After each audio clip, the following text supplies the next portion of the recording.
of the big differences I see between MAGA versus liberal or left-minded people is that we can call out things that aren't right as they're happening, even if it's our particular party alignment. Sorry, the cat is shaking the camera.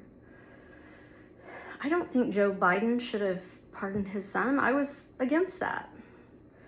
If Obama wants to pass healthcare for everybody, then I think the government should have the same healthcare as the people. I still think putting the Affordable Care Act in place was a monumental achievement. And so when history looks back on this, you're going to have Obama, 8 years of no scandals. I'm sorry, he did wear a tan suit one time and that made people mad. And used some kind of mustard, Dijon mustard, and so he was out of touch with the people. But when you put that in history next to a Trump presidency, I mean, I know Biden was in between, but Trump's gonna look really bad. Like, our economy is in terrible shape. The tariffs we knew were a bad idea from the beginning. The issue with Trump is that he is plagued with scandals, but he's plagued with scandals because he's guilty of all of them.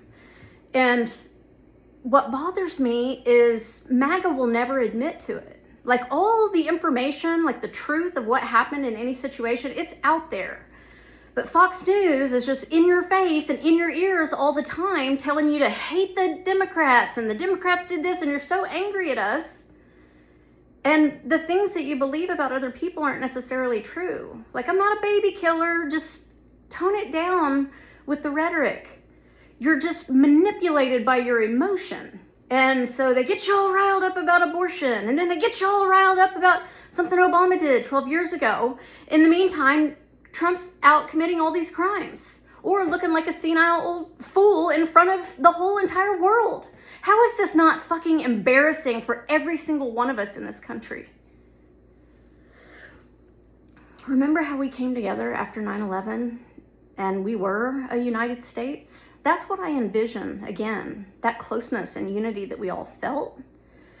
But what I see from my particular party or standpoint is we're extending respect and dignity to all people. You are not. You're demanding respect and you don't want to give it to anyone. So what I'm trying to tell you is the genitalia in a person's pants is none of your fucking business. Butt out of everybody's life. Who do you think you are to come in and try and control people? Like, it doesn't make any sense. Where we are as a country is devastating. And there are a lot of people I know that are really struggling from a mental health standpoint. And we've cut all of these services in government. We added $2 trillion to the deficit for all of these ICE raids. Is that worth it? Not only are we traumatizing people, some who are citizens, they're not all hardened criminals, they're mostly citizens. And people are getting deported everywhere. They're just grabbing people off the streets. And let's not pretend that if a MAGA person had been in Renee Good's situation, you'd be singing a different tune. You'd be telling a different story. When you allow things to happen or deny certain things from happening because it fits your political party, if you can change your worldview to fit your narrative at any time, so much so that you're gonna allow Trump, who is a pedophile, if he's not a pedophile, he knew all about the pedophilia that was going on. You know that about him now, along with everything else. And if you're saying anything other than fuck Trump, you're in a cult.